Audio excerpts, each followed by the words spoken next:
ನಮಸ್ಕಾರ ಬಂಧುಗಳೇ, ಈ ಬಾರಿ ಬರಲಿರುವ ಸಂಕ್ರಾಂತಿ ಹಬ್ಬವು ಕೇವಲ ಸಂಭ್ರಮದ ಆಚರಣೆಯಷ್ಟೇ ಅಲ್ಲದೆ ಗಂಡು ಮಕ್ಕಳನ್ನು ಹೊಂದಿರುವ ಪೋಷಕರಿಗೆ ಒಂದು ಎಚ್ಚರಿಕೆಯ ಸಂದೇಶವನ್ನು ಹೊತ್ತು ತರುತ್ತಿದೆ.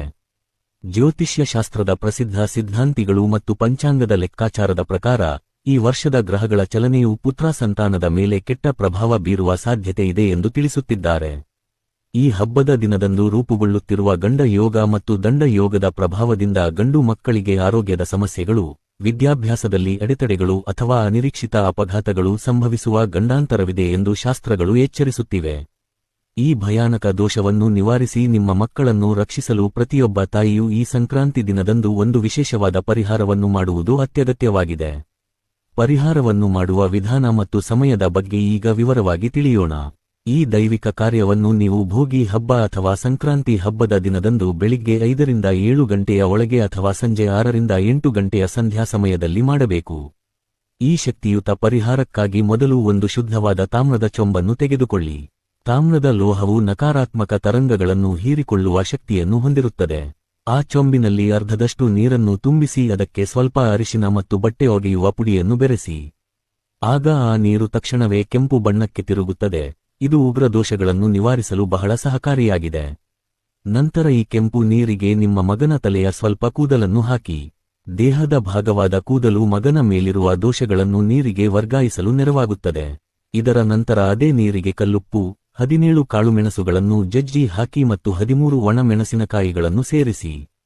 ಉಪ್ಪು ಮತ್ತು ಮೆಣಸು ನಕಾರಾತ್ಮಕ ಶಕ್ತಿ ಹಾಗೂ ದೃಷ್ಟಿ ದೋಷಗಳನ್ನು ಸುಟ್ಟು ಹಾಕುವ ಗುಣವನ್ನು ಹೊಂದಿವೆ. ಈಗ ನಿಮ್ಮ ಬಲಗೈ ತೋರುಬೆರಳಿನಿಂದ ಆ ನೀರನ್ನು ಕಲಕುತ್ತಾ, ನಿಮ್ಮ ಮಗನಿಗೆ ಇರುವ ಎಲ್ಲಾ ಪೀಡೆಗಳು ಮತ್ತು ಗಂಡಾಂತರಗಳು ದೂರವಾಗಲಿ ಎಂದು ದೃಢವಾಗಿ ಸಂಕಲ್ಪ ಮಾಡಿ. ನಂತರ ನಿಮ್ಮ ಮಗನನ್ನು ಮನೆಯ ಹೊರಗಿನ ಹೊಸ್ತಿಲ ಬಳಿ ಪೂರ್ವ ದಿಕ್ಕಿಗೆ ಮುಖ ಮಾಡಿ ಕುಳ್ಳಿರಿಸಿ. ಈ ಸಿದ್ಧಪಡಿಸಿದ ನೀರನ್ನು ಹಿಡಿದುಕೊಂಡು ಮಗನ ತಲೆಯ ಸುತ್ತ 3 ಬಾರಿ ಬಲದಿಂದ ಎಡಕ್ಕೆ ಮತ್ತು 3 ಬಾರಿ ಎಡದಿಂದ ಬಲಕ್ಕೆ ತಿರುಗಿಸಿ ದೃಷ್ಟಿ ತೆಗೆಯಿರಿ.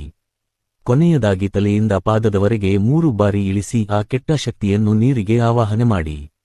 ದೃಷ್ಟಿ ತೆಗೆದ ನಂತರ ಆ ನೀರನ್ನು ತಕ್ಷಣವೇ ಮನೆಯಿಂದ ದೂರವಿರುವ ಚರಂಡಿಗೆ ಅಥವಾ ಹರಿಯುವ ನೀರಿಗೆ ಸುರಿಯಬೇಕು. ನೆನಪಿಡಿ, ಈ ನೀರನ್ನು ಗಿಡಗಳ ಬುಡದಲ್ಲಾಗಲಿ ಅಥವಾ ಜನರು ಓಡಾಡುವ ಜಾಗದಲ್ಲಾಗಲಿ ಸುರಿಯಬಾರದು. ನೀರು ಸುರಿದ ನಂತರ ಹಿಂದಿರುಗಿ ನೋಡದೆ ಮನೆಗೆ ಬಂದು ಕೈಕಾಲುಗಳನ್ನು ಸ್ವಚ್ಛವಾಗಿ ತೊಳೆದುಕೊಳ್ಳಿ. ನಿಮ್ಮ ಮನೆಯಲ್ಲಿ ಎಷ್ಟು ಗಂಡು ಮಕ್ಕಳಿದ್ದಾರೋ ಅಷ್ಟು ಜನರಿಗೂ ಪ್ರತ್ಯೇಕವಾಗಿ ಇದೇ ರೀತಿ ಪರಿಹಾರ ಮಾಡುವುದು ಬಹಳ ಮುಖ್ಯ. ಒಂದು ವೇಳೆ ಮಕ್ಕಳು ವಿದೇಶದಲ್ಲಿ ಅಥವಾ ಹಾಸ್ಟೆಲ್ನಲ್ಲಿ ಇದ್ದರೆ ಅವರ ಭಾವಚಿತ್ರಕ್ಕೆ ದೃಷ್ಟಿ ತೆಗೆದು ಈ ಕಾರ್ಯವನ್ನು ಪೂರೈಸಬಹುದು. ತಾಯಿಯ ಮಮತೆಯಿಂದ ಮಾಡುವ ಈ ಪುಟ್ಟ ಕೆಲಸವು ಮಗುವಿಗೆ ರಕ್ಷಣಾ ಕವಚವಾಗಿ ಕಾರ್ಯನಿರ್ವಹಿಸುತ್ತದೆ. ಈ ಎಳನೀರು ಪರಿಹಾರದ ಜೊತೆಗೆ ಹಬ್ಬದ ದಿನದಂದು ಎಳ್ಳು ಮತ್ತು ಬೆಲ್ಲವನ್ನು ದಾನ ಮಾಡುವುದು ಅತ್ಯಂತ ಶ್ರೇಷ್ಠ. ನಿಮ್ಮ ಮಗನ ಹೆಸರಿನಲ್ಲಿ ಬಡವರಿಗೆ ಎಳ್ಳುಂಡೆಗಳನ್ನು ಹಂಚುವುದು ಅವನ ಆಯಸ್ಸನ್ನು ವೃದ್ಧಿಸುತ್ತದೆ. ಸಂಕ್ರಾಂತಿ ದಿನದಂದು ಹೊಸ ಕುಂಕುಮ ಮತ್ತು ಬಿಳಿ ಎಳ್ಳನ್ನು ಮನೆಗೆ ಖರೀದಿಸಿ ತರುವುದು ಮಹಾಲಕ್ಷ್ಮಿಯ ಅನುಗ್ರಹಕ್ಕೆ ಕಾರಣವಾಗುತ್ತದೆ. ಈ ದೈವಿಕ ಕ್ರಮಗಳನ್ನು ಪಾಲಿಸುವುದರಿಂದ ಮಕ್ಕಳಲ್ಲಿ ಏಕಾಗ್ರತೆ ಹೆಚ್ಚುತ್ತದೆ, ಆರೋಗ್ಯ ಸುಧಾರಿಸುತ್ತದೆ ಮತ್ತು ಅಕಾಲಿಕ ಮೃತ್ಯು ಭಯದಂತಹ ಗಂಡಾಂತರಗಳು ದೂರವಾಗುತ್ತವೆ. ನಿಮ್ಮ ಮಕ್ಕಳ ಉಜ್ವಲ ಭವಿಷ್ಯ ಮತ್ತು ಕ್ಷೇಮಕ್ಕಾಗಿ ಈ ಪವಿತ್ರ ಕಾರ್ಯವನ್ನು ನಂಬಿಕೆಯಿಂದ ಮಾಡಿ ಮತ್ತು ಸಕಲ ಸುಖ ಶಾಂತಿಯನ್ನು ಪಡೆಯಿರಿ.